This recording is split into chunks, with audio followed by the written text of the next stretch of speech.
Welcome to the bold analysis. Sifuna stamped his authority as the Secretary General of the ODM party during the Central Committee of the party, a critical meeting that was held in Westlands on Monday. In a shocking move, I'll demonstrate to you how the Secretary General outpaced his coup plotters in the Orange Party, setting a big trap for the broad-based choir who are looking for slightest opportunity to kick him out of the party. We are going to look at the powerful role of Ruth Odinga in steadying the position of Sifuna in the late Raila's party. Ladies and gentlemen, first take a minute and support us, our project we are doing in Bigori. One of us sent me a video here. This is a video of a single father of four, Bildad Wambo. Bildad woke up one day and while coming from a place he used to work, he got involved in an accident and broke his spinal cord, and that is how he became crippled. But when he came back home, the wife, who is the mother of the four children, saw a man who could not provide, left that he was going to look for a job in Nairobi, remarried, and now left Bildad to take care of the children. Ladies and gentlemen, it is very heartbreaking. When actually this video was shared to me, I was told he actually goes kufanya kazi kwa shamba za watu. He actually works, despite of him in that condition, just to provide for the children. And so when I sent my team, they established that this is where he lives. Na watoto. This is the condition of that house. And really, it is in a very sorry state. And in spite of all this, then we realized the most critical thing we needed to do is to put up a house for him. And I want to say thank you very much. Tomorrow, Tuesday, we are supposed to start building immediately because the house has really been a problem for him, as explains here. Tangu nipate ajali, siwezi fanya kazi yoyote. Niko chini, hapa ndiyo nyumba yangu, niko na watoto 4 hapa. Sasa naomba tu, kama mnaweza kunisaidia nipate nyumba mzuri. Juu hii nyumba yangu, hata iko karibu kuanguka. Na hapa ndiyo nimelala na watoto. Haki naomba tu, kwa unyenyekevu na moyo wa Mungu, munisaidie haki. Niko chini, siwezi, na sina chochote. So on Monday, of course we had challenges of getting the materials, but we successfully got bricks, zote zenye zinatakikana, and we also brought in sand. So we are waiting for kokoto, which is supposed to Konazwanza, which is supposed to come tomorrow, so that the work starts straight. We are looking at putting up a good house for him. And then the children, one of us has also offered some mabati. So hawa watoto pia tutawajengea nyumba yao next to that, because there are 4, so 1 girl and the 3 boys. And of course, if you look at the cultural on that end, it was so good that mtu akasema wacha wasikane na baba yao, wao pia wajengewe yao. So that is why I'm reaching out to you guys that help us, stand with us so that we can respond to this situation and put up a good house for him. My team is already there, and I need to admit the site is somewhere in a window and we are struggling to get some of the materials. So we are looking for timber. Of course, ilikuwa na shida na hizi zingine, but we've actually got it. And so if you're around that place, you want to also just go there, probably share something with the team, you can reach out, because that is the beauty of working in the community, because it is all to support. And we are reaching out to you that kindly help us so that we can respond to this. When you listen to Raila Jr.'s statement at Odinga's graveside today, you definitely understand that Sifuna coup plotters are working against the spirit of Odinga family. We feel strong, even though Baba is gone, that we are with you. We feel strong, even though Baba is gone, that you have remembered him and you have come to honor him and you have come to pay your last respects. So mine is to say asante sana kwa nyinyi wote. I really want to reiterate it again. Please, this shrine, this grave of my late father is open for everyone. It doesn't matter what the politics you had. It doesn't matter what relationship you had. It is open for everyone, all Kenyans, all Africans, everyone around the world who want to come and pay their last respects. Karibuni Kango Kajaramogi. And I am consistently, Junior has been saying this, that we don't want to isolate, we don't want to discriminate. In my end, it is an undeniable fact that Odinga family is not very happy with this coup that some people have been yapping about in the party. And the person that has been leading Sifuna coup is Robert Alai. And really, I know that that is a tall order. Really, who's in what interest probably is pursuing it. I don't think it's for the stability of the party. So today, the Central Committee meeting was scheduled to happen in Upper Hill, which is one of the Raila Odinga's private offices. But later, a decision was made for it to be held in Westlands. But some critical meeting, I think I've been looking around the media, most of the mainstream media did not capture this meeting. Mostly what you're seeing is the press briefing in Westlands. But I want you to look at this photo. Before Odour and the team went to Westlands for the meeting, there was this meeting that was done in Orange House. It was the party leader, Odour Odinga, Odour Ngwen, the ED, Executive Director, Edwin Sifuna, and you can also see there Ruth Odinga. Ruth Odinga and the brother came driving one car, wakiwa kwa gari moja, and they reported to the party. This is the meeting that shaped what happened in Westlands. And from this, it is coming out clearly that the brief from this is what really made things to be straight. After the public spat, in Kango Kajaramogi during Odinga's burial, it was very clear that there were people who wanted to distort Raila's last standing orders. And the only two options, Raila's last standing orders were very clear. We support broad-based government for stability of this government until 2027, whereby that time we will decide. And then he lashed out at some of the leaders of the party and said, who told you we are not going to have a presidential candidate? And then he continued to say, don't commit party to things that have not been discussed. Directly, Odinga was talking to the broad-based choir masters. So after he died, it was very unfortunate that people wanted to twist it. Say, we're already in government. So they wanted to twist it to mean that Raila endorsed William Ruto for 2027. That was not the point.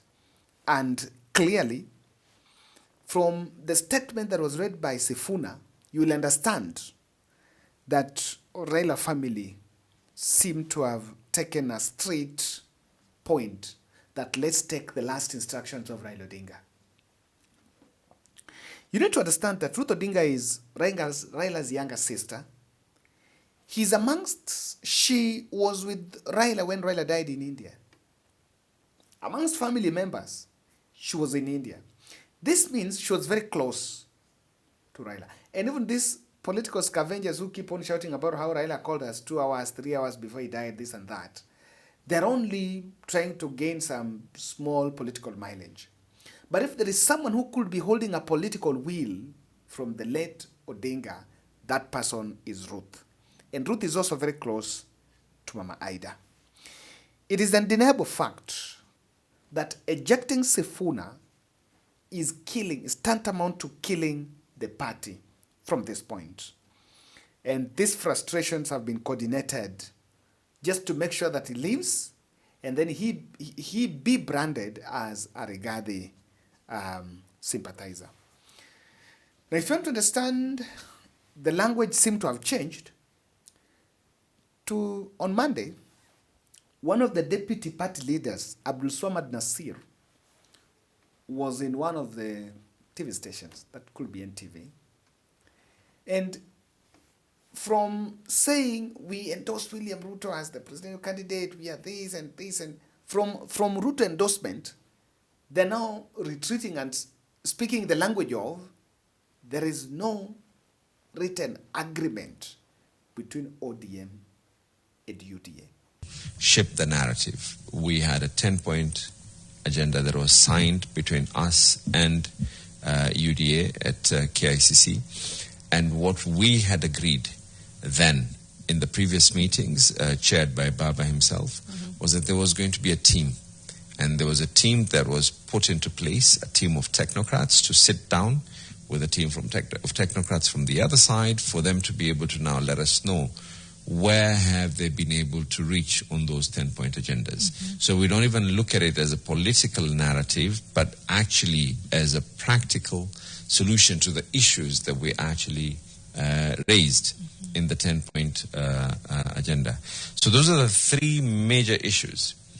And if we're going to accept sideshows, that are we in a crisis, are we not in a crisis, are we in a leadership crisis, are we in a crisis for who is going to be at the mantle or anything else, there's going to be bigger things for us to be able to lose. And right now, we need to be able to make sure that our eyes are exactly where they're supposed to be. What is there is a political gentleman agreement. This is Abdul Somad. It seems that the team read the mood and they pulled a last-minute U-turn that premature endorsement of William Ruto at this moment, while it is supposed to provide a fodder, a good environment for people to get tenders and to get jobs for their spouses and to get trips and this and that, it is not healthy for stability of the party. You know, there is a narrative that has been sold here that for ODM to steady, it needs just to be under William Ruto. And then at this point, I feel like asking, then why are we having the party leader, ODM party leader, Odour Odinga? If for ODM to steady and to be strong, you need to endorse William Ruto and loyal to William Ruto, then why don't we then fold ODM, then just join UDA? I don't get it at this point. There are resolutions that came from it. And I don't know what people expected, because yesterday they said that Sifuna, you don't need to leave ODM. People were already planting. The decision to change the venue from Orange House to Westlands was very critical, because at Orange House, people had already planned some people there to shout for them. Out of all the declarations from that central committee, these 3 stand out as a signal that premature endorsement of William Ruto is not the direction ODM wants to take at this point. And whether it will split the party, let's see if, in fact, if those who feel Ruto must be endorsed now, and they're genuine about it, then they should just leave the party and join UDA. President Ruto has a political party. If Sam Atandi feels that ODM does not have, as he says in this video here. There are a few leaders in ODM who have claimed that before Raila Odinga passed on, that he did not endorse President William Ruto, and that the ODM party should be able to field a presidential candidate 2027. I want to challenge those leaders, because from where I sit, there is nobody in ODM who can run for president as at now, because Raila Odinga did not prepare anyone to run for president. If there's a leader there who thinks he can run for president, come out and also tell us whether you have capacity to defeat President William Ruto. Some of these leaders who are claiming that Raila Odinga did not say we endorse Ruto, they are tiny, small leaders. Some of them are still even using diapers. And they are here talking and claiming that they can challenge President William Ruto. If he believes what he's saying, then he has no business being in ODM. UDA has a political party. Just decamp and join the UDA. If you genuinely believe that because ODM doesn't have a presidential candidate, it doesn't have a space. In fact, that party will be stronger. It will be pro-people if the choir masters join UDA and it remains. Drama-Sifuna and some of those people who feel that this is not the right position, it will still be strong. That I believe. 3 declarations. In honor of Honorable Raila Odinga's legacy, and who embraced diversity and justice, ODM reaffirms its commitment to continue his lifelong struggle for equality, democracy, peace at home and above and beyond. This is one thing that the broad-based people don't want to hear. And it is sugar-coated by the narrative that ODM, we don't want to see ODM in opposition. Remember the statement by the president in Bondo that will make sure that ODM does not go ahead kucheza siasa ya karatasi, siasa ya upinzani. Why? This one is the agitation for fundamental rights. And this is one thing, this is a place that the BBG choir masters do not want to see ODM in that place. They don't want to see some agitation that something is wrong. Currently, Bob Njagi are still missing weeks after they were abducted allegedly in Uganda. I expect ODM to give statement on that. Just the same way, I know they were not very happy when Sifuna said that the president should release the political parties fund. Finally, we wish to appeal to the national government that the constitutional provision for the funding of political parties is a yawning gap that has seen ODM owed billions in political party remittances. We believe that the best way for the national government to honor the late Raila Odinga is to release the money owed to the party so that our programs can run and the legacy of our leader can remain secure. Indeed, as the foremost Democrat in this country, Raila had fought tirelessly for political party funding as a safeguard against state interference, and it is only fair that his memory be sanctified by the expediting of pending issues for which he sought solutions. The party remains strong and steadfast in all its obligations and will rise stronger from this adversity. You know, the political parties fund is not someone's money. It is taxpayers' money to political parties for vibrance of our democracy, of our political parties. So if people believe then there is, Mbona Japeana, and if we are talking about Odinga legacy, one of the legacies is that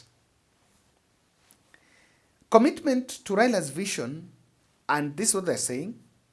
As the top leadership of this party, they reaffirm our commitment to pursue all causes he dedicated in his life to uphold party unity, and apply the lessons he taught to service to the people. And then comes the bombshell of the moment. ODM reiterates its commitment to the broad-based government arrangement until 2027, but get the caveat, guided by the 10-point agenda established for the peace and stability of the country. Lastly, as the top leadership of this party, we shall pursue all causes he dedicated his life to, do everything within our power to uphold the unity of the party and apply lessons learned from our departed leader and comrade in the service of the people of Kenya, who he loved and fought for. We reiterate the commitment of the party to the broad-based government until 2027, a relationship guided by the 10-point agenda entered into for the sake of peace and stability of the country. Rest in peace, Baba. Rest in peace, our party leader. Rest in peace, the people's president and comrade, the Right Honorable Raila Amolo Odinga. Thank you very much, and thank you for your patience. This is a very lengthy statement. There will be no need for questions. Okay, let's. I don't know why people feel like Sifuna did the wrong thing. Hakuna mtu anataka mtu atoke broad-based. There is no contest about that as to whether the broad-based is there or not. According to the late Odinga's statement was, kaini broad-based until 2027, lakini tukiwa broad-based kuna vile vitu tumekubaliana. Now, the 10-point agenda is the breakup point. The breakup point is the 10-point agenda. And this is the trap here. Sifuna is going to catch the BBG team. Since those who support Kenya Kwanza are always committed, they always want the discussion of, they always want to avoid the discussion of the 10-point agenda as the social contract with the party, more to push patronage of the president based on the positions that they have been given. There's the two sides of this. And the two sides of the UDA-ODM agreement. And the earlier we accept that, the better for all of us, for the healthiness of the party. The 10-point agenda is anchored on the history we've had as a country. Why we reached the Gen Z protest. The jobs that are given is state work. For example, cabinet secretary. That is a state officer who is the person is supposed to answer the 10-point agenda. Now, what people want, it is not the route that many of the BBG team wants to see. And I want to tell you for a fact, Sifuna breakup trap is the exit route, and it will explode on the BBG team. I've listened to the budget chair, one of the now emerging defenders of Kenya Kwanza. He's talking about how roads have been taken to Nyanza. He's talking about, for the first time we have this, for the first time we have this and that. We have our brothers and sisters in cabinet, this and that. He's talking that language. But something is running in my mind this way. If it is about the cabinet, see the other areas pia, kuna watu wengine. Why are they not talking about, we have almost more than 4 cabinet secretaries from Mount Kenya. Why is there someone taking credit and saying, we have us, so we have to defend this government? So,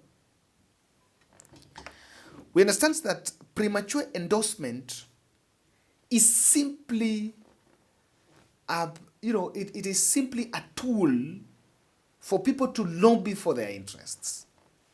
What they're saying that we have to now stick broad-based so that we get development, that is not the point. The point is, after the death of Odinga, there are people who believed on hanging on that coat. They're looking for another coat. And they'll want to make sure that Ruto is, the president is there, the kingpin of the moment. And that is why they are going for premature endorsement. Because at the moment, if the democratic space is allowed, then competition is going to be more stiff because of the alternative forces that might emerge. And I want to tell you why this Sifuna's trap will explode on PPG.